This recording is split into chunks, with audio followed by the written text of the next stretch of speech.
ಒಮ್ಮೆ ಹೂದೋಟದಲ್ಲಿ, ಒಮ್ಮೆ ಕೆಳೆಕೂಟದಲ್ಲಿ, ಒಮ್ಮೆ ಸಂಗೀತದಲ್ಲಿ, ಒಮ್ಮೆ ಶಾಸ್ತ್ರದಲ್ಲಿ, ಒಮ್ಮೆ ಸಂಸಾರದಲ್ಲಿ, ಮತ್ತೊಮ್ಮೆ ಮೌನದಲ್ಲಿ ಬ್ರಹ್ಮಾನುಭವಿಯಾಗೋ ಮಂಕುತಿಮ್ಮ. ಇದೊಂದು ಕಗ್ಗ, ಇದೊಂದು ಉದಾಹರಣೆಗೆ. ಇದೇ ತರಹ ಸುಮಾರು 945 ಕಗ್ಗಗಳನ್ನ ರಚನೆ ಮಾಡಿದಂಥ DVG ಅವರು ನಮ್ಮ ಕನ್ನಡ ಸಾರಸ್ವತ ಲೋಕದಲ್ಲಿ ಒಂದು ಇತಿಹಾಸವಾಗಿದ್ದಾರೆ. ಇದನ್ನ ಮೂಲವಾಗಿ ಇಟ್ಕೊಂಡು ಕಥೆಯನ್ನ ಹೆಣೆದು DVG ಅವರ ಬಾಲ್ಯದ ನೆನಪನ್ನ ತಂದುಕೊಟ್ಟಿದ್ದಾರೆ.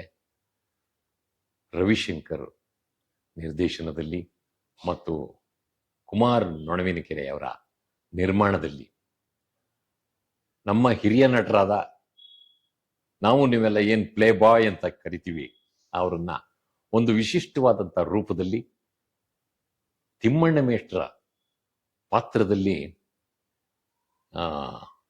ಒಂದು ಚೌಕಟ್ಟನ್ನ ಕಟ್ಕೊಟ್ಟಿದ್ದಾರೆ ನಮ್ಮ ನಿರ್ದೇಶಕರು. ಸೋಮಿ ಅನ್ನೋ ಪಾತ್ರದಲ್ಲಿ ಒಬ್ಬ ಬಾಲನಟನನ್ನ ಒಂದು ವಿಶಿಷ್ಟವಾದಂಥ ಕಲ್ಪನೆಯಲ್ಲಿ ತಂದಿದ್ದಾರೆ. ಈ ಚಿತ್ರ ನಿಜವಾಗ್ಲೂ ನಾವು ನೀವೆಲ್ಲ ನೋಡಲೇಬೇಕು. ಈ ಮಂಕುತಿಮ್ಮನ ಕಗ್ಗ ಚಿತ್ರದ ಟ್ರೈಲರ್ ಅನ್ನು ನೋಡಿದೆ, ಬಹಳ ಸೊಗಸಾಗಿದೆ ನೋಡಿ. ಇದೊಂದು ನಮ್ಮ ವಿದ್ಯಾರ್ಥಿಗಳಿಗೆ, ಕನ್ನಡದ ಹಿರಿಯರಿಗೆ, ಕಿರಿಯರಿಗೆ, ಎಲ್ಲ ವರ್ಗದವರಿಗೂ ನೋಡಲೇಬೇಕಾದಂಥ ಚಿತ್ರ. ನಮ್ಮ ಇತಿಹಾಸ ಕಳೆದೋಗುತ್ತೆ, ಆದರೆ ಸಾರಸ್ವತ ಲೋಕದಲ್ಲಿ DVG ಅವರ ನೆನಪು ಸದಾ ಉಳಿಬೇಕು. ಮುಂದಿನ ತಲೆಮಾರಿಗೆ ಇದೊಂದು ರೂಪಕವಾಗಿ, ಒಂದು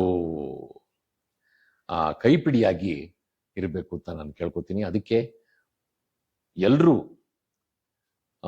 ಈ ಚಿತ್ರವನ್ನ ಚಲನಚಿತ್ರ ಮಂದಿರದಲ್ಲಿ ಬಂದು ವೀಕ್ಷಣೆ ಮಾಡಿ ಮಂಕುತಿಮ್ಮನ ಕಗ್ಗವನ್ನ ರಾರಾಜಿಸಬೇಕು ಅಂತ ನಾನು ಕಳಕಳಿಯ ಪ್ರಾರ್ಥನೆ ಮಾಡ್ಕೋತೀನಿ. DVG ಅವರ ಮಂಕುತಿಮ್ಮನ ಕಗ್ಗ ಎಲ್ರಿಗೂ ಬಹಳ ಕ್ಲಿಷ್ಟವಾಗಿದೆ ಅಂತ ತಿಳ್ಕೊಂಡಿದ್ದಾರೆ.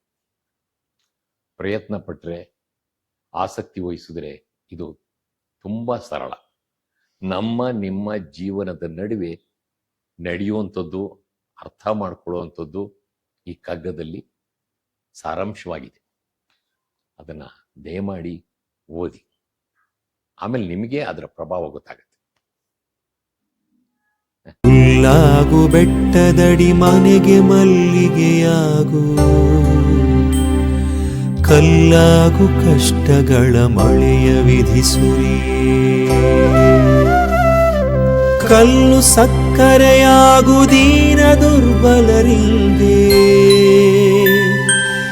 ಎಲ್ಲರೊಳಗೊಂದಾಗು ಮಂಕುತಿಮ್ಮ.